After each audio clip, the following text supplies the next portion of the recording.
I just wanted to make a short video about a couple of interesting revelations I had today. And maybe not revelations, but just ideas, things to talk about.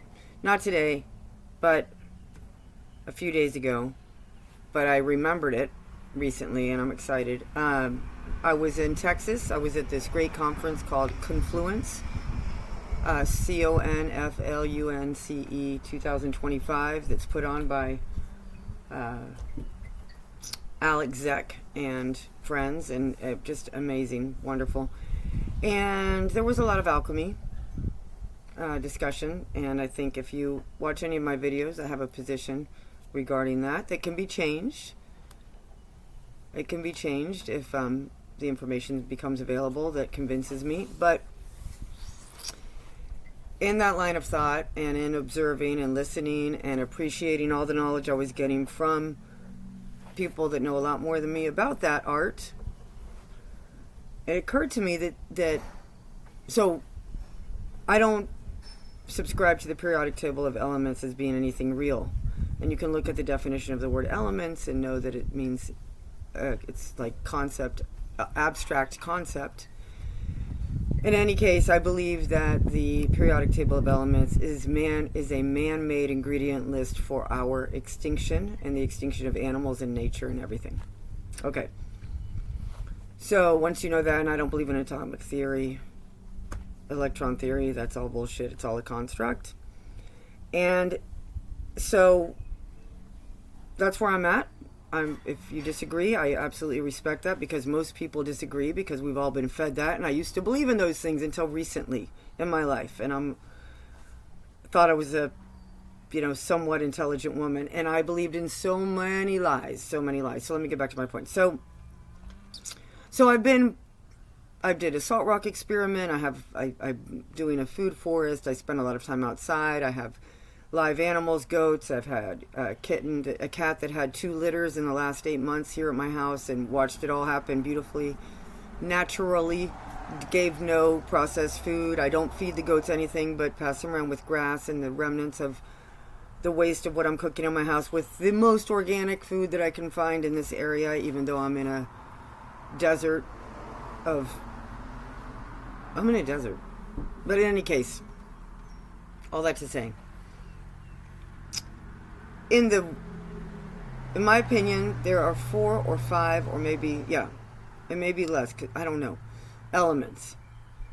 And as we know, these spell masters that are running the world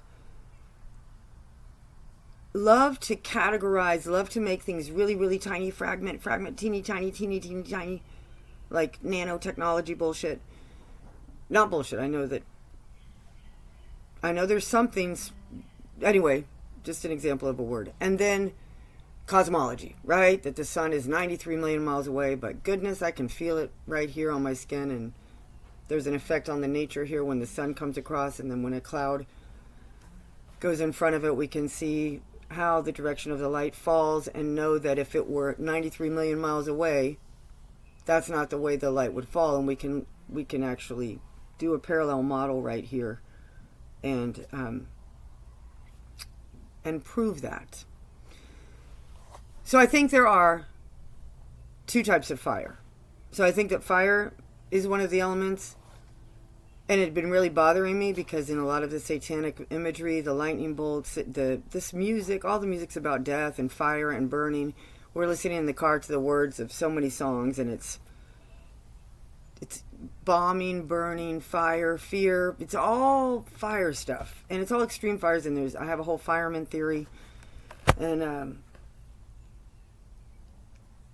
so I think there's 2 types of fires, and maybe this is very obvious to people who are in this world, in this area of thought, but one is the natural fire that, I'm reading The Wizard of Oz with the children, and the original, because I've heard a lot of stuff about how it's parallel to the banking to the Matrix, and showing that these characters are part of are examples of how they take away our heart or our courage, right? And it's a dream, and Dorothy, and it's very interesting. So I'm reading it, And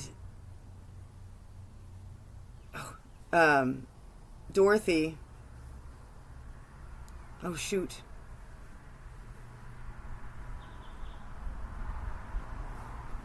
So that's a matrix and the fire.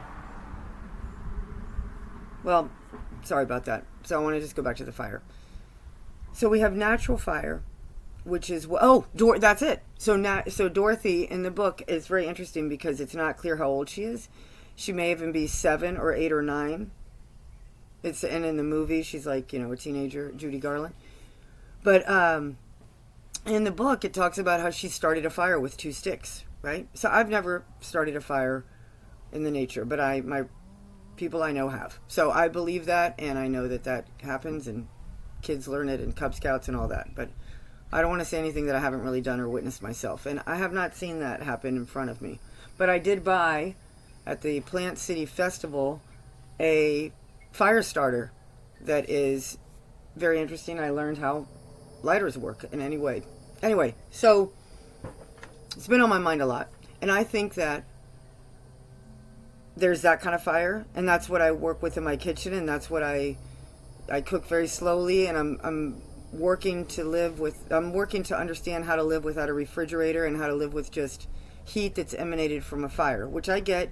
You can get it hotter if it's bigger or whatever, but not as hot as they do it to pasteurize our milk. And that's that. Thank you. This is beautiful. Wow. It's beautiful. Look at this beautiful meal my daughter just made me from our farm fresh eggs. And we have my cream. I've been experimenting with my sour cream of keeping raw cow's milk out at different temperatures in and out of the fridge. And these eggs have our chives from my food forest right here to my right, and tomatoes that we bought at the grocery store. And it looks amazing. Okay, I'm going to take a bite. I'm going to be like on the food shows that the children love. Wow. And you got the salt perfect. Do you want to try it? Yeah. And you got the runniness perfect. You made the eggs perfect. Grace, she did a great job. You should have some. How many eggs? Is it 2 or 3? Did you put a little garlic in after all? Or no? Yeah? Because it's perfect. No, I didn't. You didn't. So that might have been left over from the pan when I last night was making the flavor of the hamburgers. Yeah, it was. How about the tomatoes? You have to try I know, them. but let me finish this video. Okay. Okay, so thank you, sweetheart. Bring me the lemonade that I have this morning. I had it next to my bed. I made lemonade last night. So, fire. That's it. I think there's 2 types of fires. One is alchemic and one is nature. And then the other point I wanted to bring up was exactly that natural. That I'm finding myself looking for a better word than natural, because natural is so overused. Natural flavors are poisonous. They're worse than artificial flavors at times. I read that from the FDA website in 2021. And they continue to change the definitions on the websites, but all you have to do is learn that natural flavors that you see on labels of everything, it makes you feel good and has a really pretty color and all of that.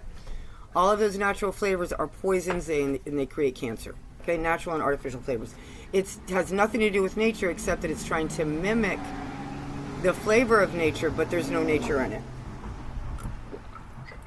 But we want to think there is. Okay, so right now I was writing an email in Spanish to a woman I highly respect who I saw speaking at the conference. And I'm exercising my ability to speak out my ideas also in Spanish. And it's really great because you see the roots of the word. So I was thinking of, again, the fire, but I wrote something else. But in la naturaleza. I wrote in la naturaleza, like in nature. And then when I looked, go ahead. And then I looked at the word and I thought, the direct definition is nativity. In the nativity. And the nativity, in English, we know, relates to where Jesus was born. Is that amazing or what? And I'm all about Yesu. I'm replacing Jesus with Yesu, like yes, you, because the Greek for Jesus is Iesu, and Hebrew is Greek. I believe, based on a book I'm reading by Joseph Yehuda, that was banned immediately, and he was Jewish, and he was a polyglot, and he loved his people, and he loved his culture. But after he learned that there's no way that Hebrew was a precursor to Greek, he realized that he was actually an Asian Greek and not a Jew. Anyway, all that to say, looking at language and understanding that they're controlling us by language is going to set us free, right? When we understand that it's very important not to lie, and that our words, everything I've said, I'm ready for you to come back at me, and I will clarify, defend, cede, meaning give to you, say, okay, you're right, if I'm wrong, and it's not about being wrong, I'm just presenting ideas. And the ideas that I wanted to just present were the very interesting idea, I think, that there's two types of fire, and the native one is fine, but the other one isn't, in the sense that it's harming our earth, and not our earth, harming us. I never harming women and men and children and animals, and then the rest. And secondly, the nativity relationship to nature, Natal.